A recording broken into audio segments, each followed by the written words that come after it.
अस्सलाम वालेकुम प्यारे दोस्तों, कैसे हैं आप सब। Welcome back to the storytellers. यार, मैं देखती हूँ कि आप लोग मेरी कहानियाँ तो बहुत शौक़ से सुनते हैं, लेकिन सब्सक्राइब करना भूल जाते हैं। ये थोड़ी ज़्यादती है ना। अगर आपको मेरा काम पसंद आता है तो प्लीज़ चैनल को सब्सक्राइब करके अपनी सपोर्ट दिखाएं, ताकि मैं आपके लिए ऐसी ही मज़ीद रूह कांप देने वाली कहानियाँ लाती रहूँ। तो अब मज़ीद वक्त ज़ाया नहीं करते, चलते हैं आज की वीडियो की तरफ।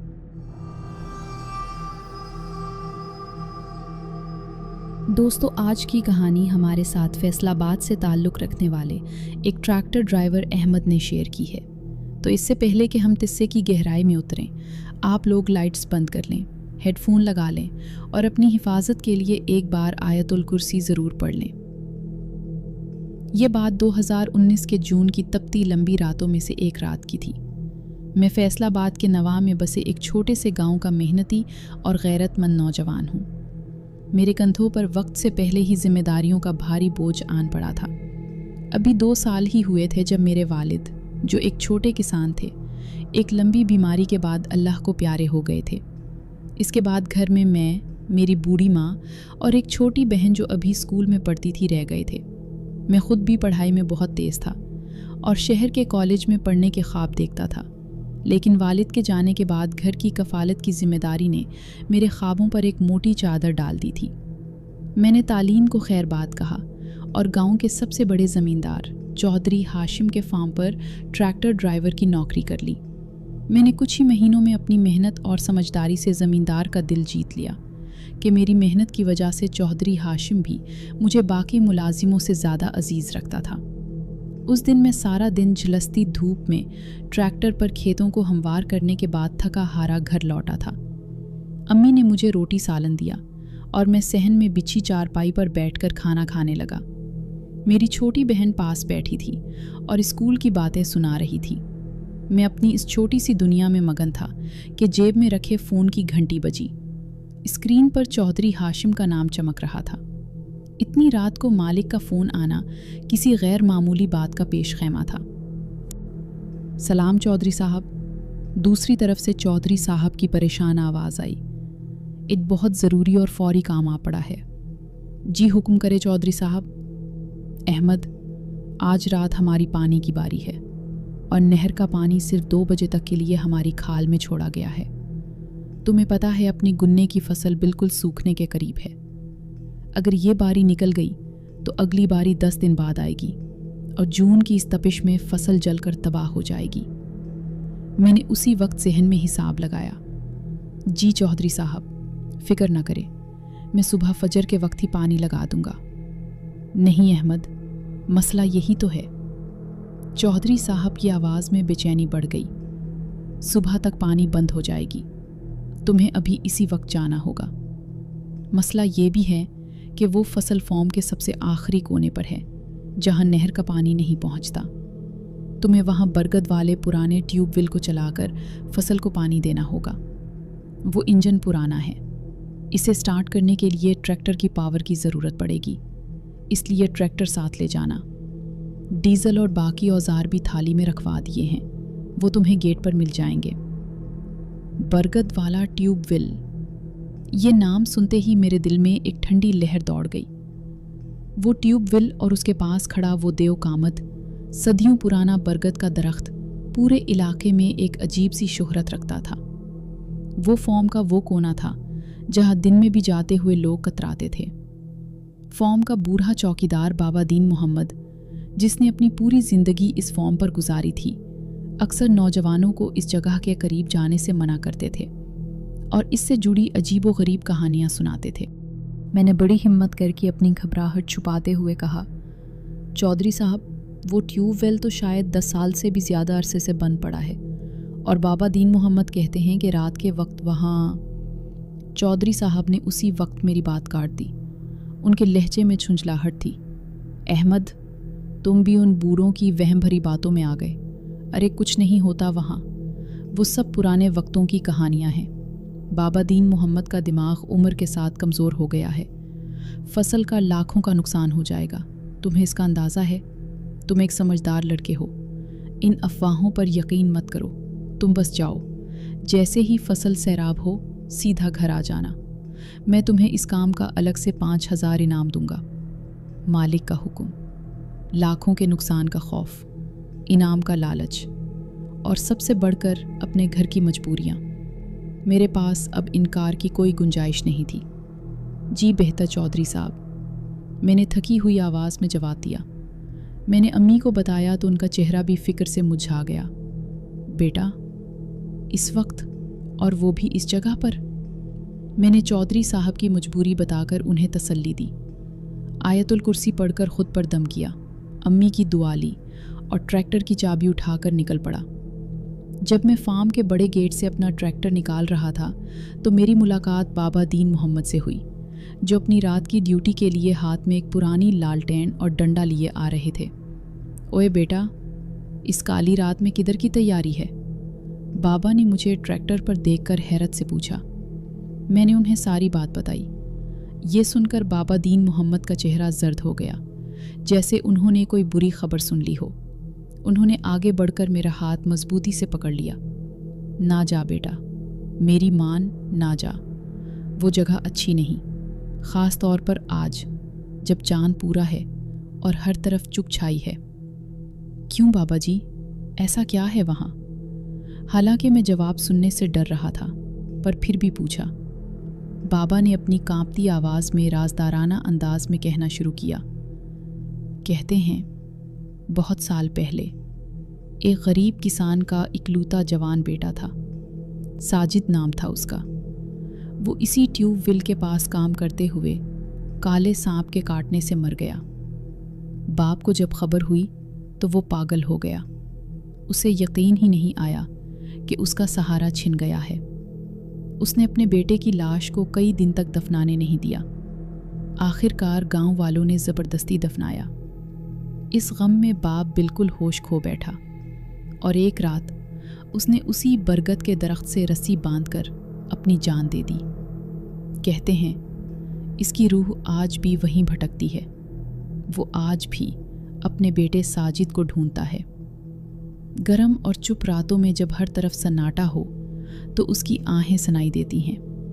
कभी कभी तो वो अपने बेटे का नाम पुकारता है, मत जा बेटा, वो जगह इंसानों के लिए नहीं है।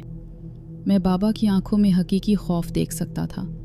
मेरा अपना दिल भी बुरी तरह धड़क रहा था।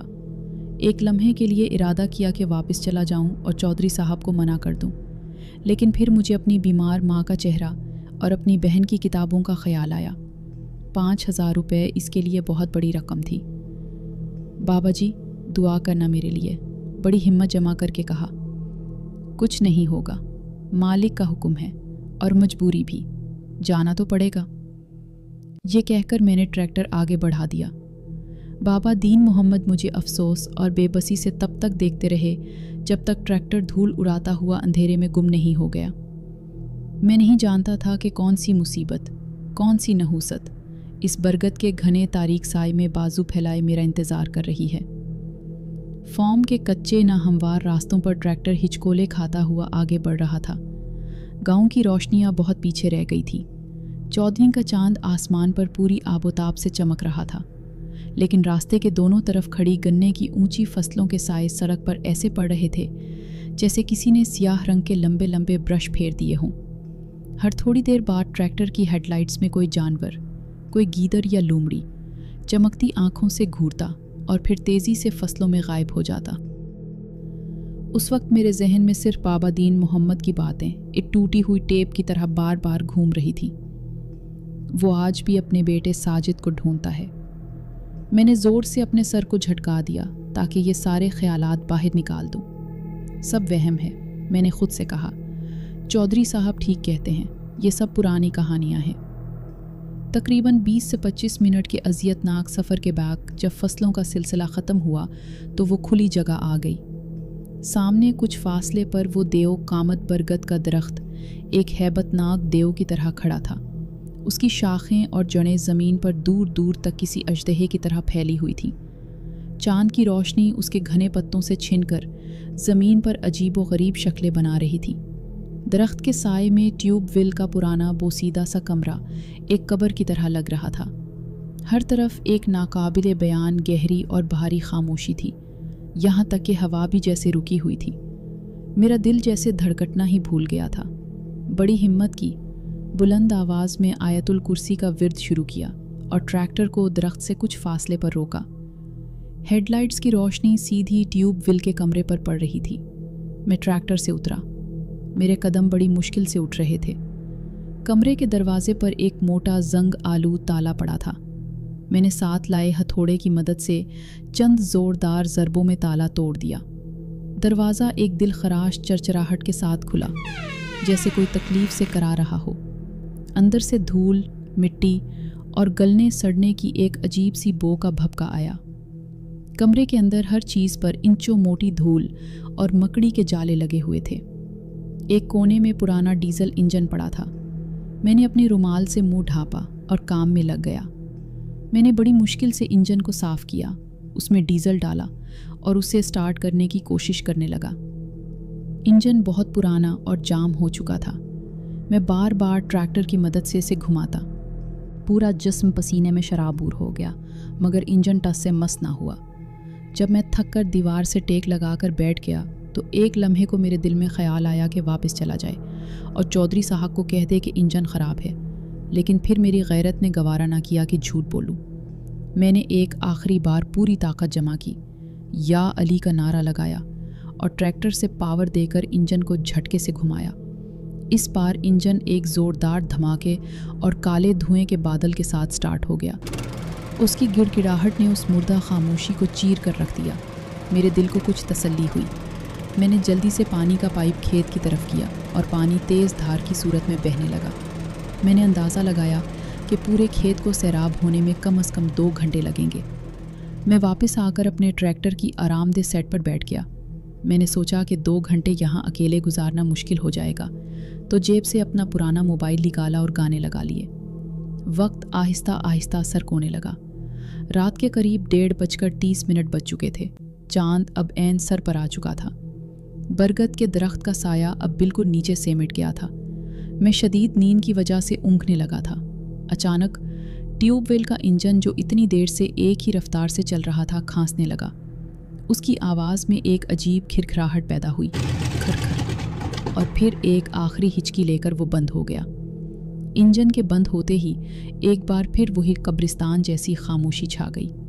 अब ये खामोशी पहले से कहीं ज़्यादा गहरी, भारी और खौफनाक लग रही थी। उसी वक्त मेरे मोबाइल की बैटरी भी ख़त्म हो गई और गाने बंद हो गए। अब मैं इस कायनात में बिल्कुल अकेला था। मैंने ट्रैक्टर से उतरकर इंजन को दोबारा स्टार्ट करने की बहुत कोशिश की, मगर वो ऐसे जाम हवा जैसे किसी ने उसे अंदर से पकड़ लिया हो। मैं बेबसी और गुस्से से इंजन को घूर रहा था कि दूर से गीदड़ों के रोने की आवाज़ें आने लगी, लेकिन ये मामूल की आवाज़ें नहीं थी। ऐसा लग रहा था जैसे वो जानवर दर्द और शदीद खौफ से चीख रहे हों, और फिर जैसे किसी ने कोई बटन दबा दिया हो। वो सारी आवाज़ें एक साथ बंद हो गईं। फिर मुझे एक और आवाज़ सुनाई दी, एक बहुत ही धीमी, मासूम सी आवाज़, एक बच्चे की सिसकने की आवाज़, जो बरगद के दरख्त की घनी शाखों की तरफ से आ रही थी। मेरे रोंगटे खड़े हो गए। इस वीराने में आधी रात को एक बच्चा। मुझे लगा शायद कोई मुसाफिर अपने बच्चे के साथ भटक गया हो। मैंने अपने ट्रैक्टर की हेडलाइट्स को सीधा बरगद के दरख्त की तरफ कर दिया। रोशनी में मुझे दरख्त के मोटे तने के पास ज़मीन पर एक बच्चे का धुंधला साया नज़र आया, जो घुटनों में सर दिए बैठा रो रहा था। कौन है वहाँ? मैंने हिम्मत करके आवाज़ दी। जवाब में सिर्फ सिसकियों की आवाज़ आई। हमदर्दी और तजस्सुस के मारे में ट्रैक्टर से उतरा और आहिस्ता आहिस्ता उसकी तरफ बढ़ा। डरो नहीं बेटा, मैं हूँ। क्या हुआ तुम्हें? रास्ता भटक गए हो? जैसे जैसे वो करीब जा रहा था, बच्चे के रोने की आवाज़ बदलने लगी। वो मासूम सिसकियाँ अब एक अजीब, गले में फंसी हुई हैवानी खर खर की आवाज़ में तब्दील हो रही थी। मेरे कदम वहीं रुक गए। मुझे शदीद ख़तरे का एहसास हुआ। मैंने अपनी जेब से टॉर्च निकाली और कांपते हाथों से इस साए पर रोशनी डाली। जो मंज़र मैंने देखा, मेरी जान निकल गई और चीख मेरे हलक में ही घट कर रह गई। वो कोई बच्चा नहीं था। वो गीली मिट्टी, सूखे पत्तों और दरख्त की बारीक जड़ों से बना एक छोटा सा बदशक्ल इंसानी वजूद था, जिसकी आँखों की जगह 2 गहरे स्याह सुराख थे, और वो अपना बेढंगा सा सर ایک طرف جھکا کر وہی خوفناک حیوانی آواز نکال رہا تھا۔ میں دہشت کے مارے پتھر کا ہو گیا۔ جیسے ہی پیچھے ہٹنے کے لیے پلٹا ہی تھا کہ میری نظر اوپر درخت کی طرف گئی۔ درخت کی ایک بہت موٹی اور لمبی شاخ سے ایک آدمی کی لاش لٹکی ہوئی تھی۔ اس نے پرانے بوسیدہ کسانوں والے کپڑے پہنے ہوئے تھے۔ وہ ہوا میں بہت آہستہ آہستہ ایک عجیب لے میں جھول رہی تھی، حالانکہ ہوا کا ایک پتا تک نہیں ہل رہا تھا۔ اس کا سر ایک طرف کو بے ڈھنگے انداز میں جھکا ہوا تھا۔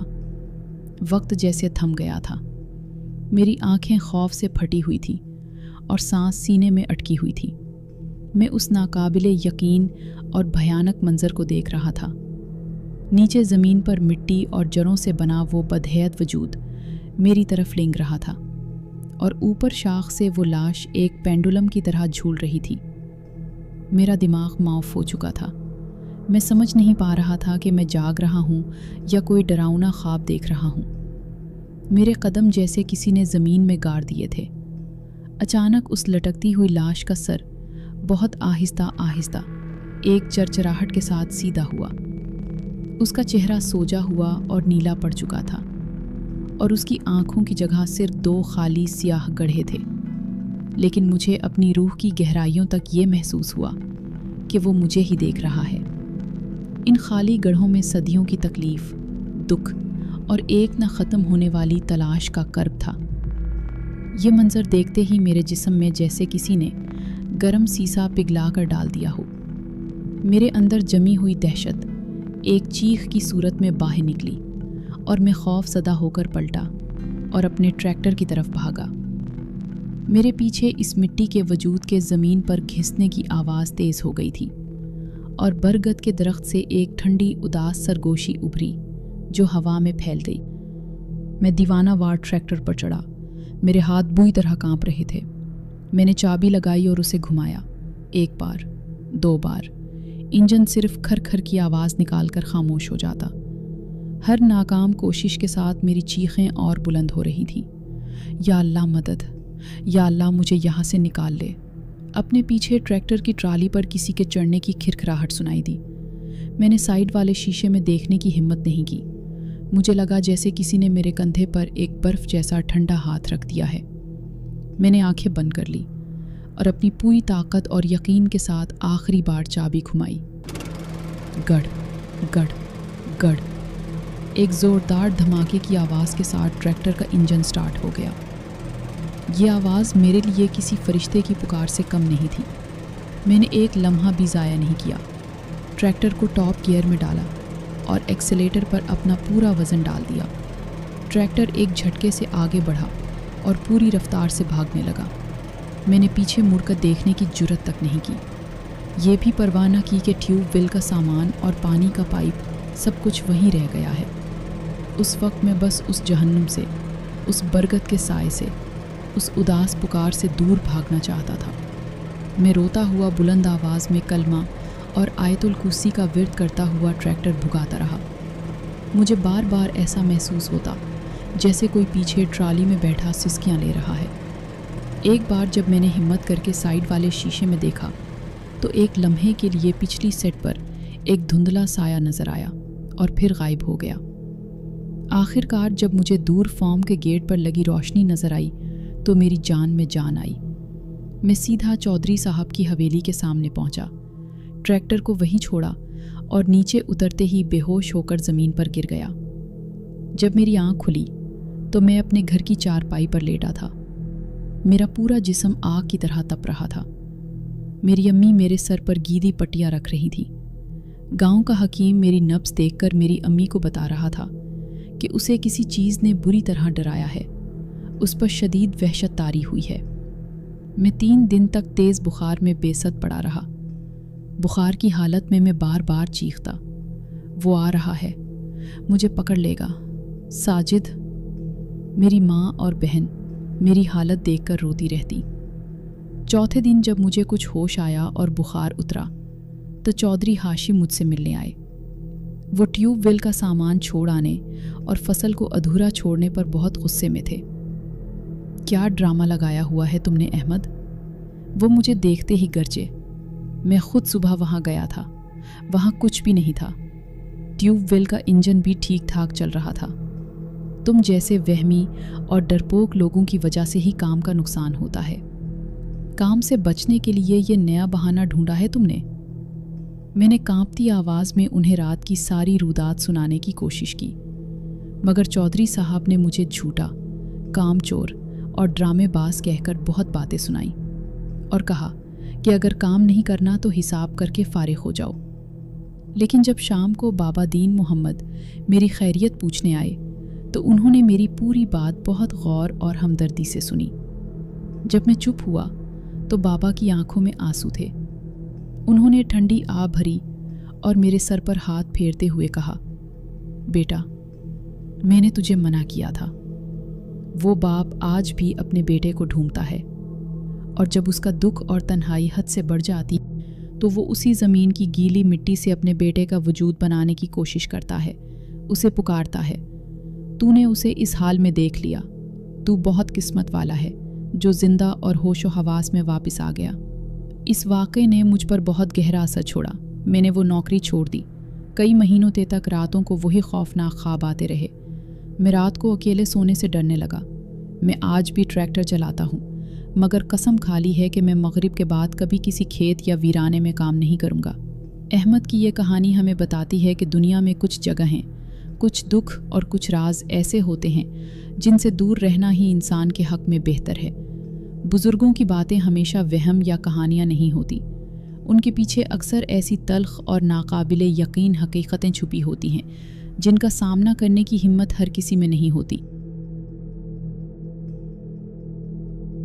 तो दोस्तों, ये थी आज की खौफनाक कहानी। उम्मीद है आज की इस कहानी ने आपके रोंगटे खड़े कर दिए होंगे। आपको ये वाक़या कैसा लगा हमें कमेंट सेक्शन में ज़रूर बताएं। अगर आपको ये वीडियो पसंद आई हो तो उसे लाइक करें और अपने दोस्तों के साथ शेयर करना ना भूलें। ऐसी ही मज़ीद सच्ची और लर्ज़ा खेज़ कहानियाँ सुनने के लिए हमारे चैनल स्टोरी टेलर्स को सब्सक्राइब करें। अपना और अपने प्यारों का बहुत ख्याल रखें। अल्लाह हाफ़िज़।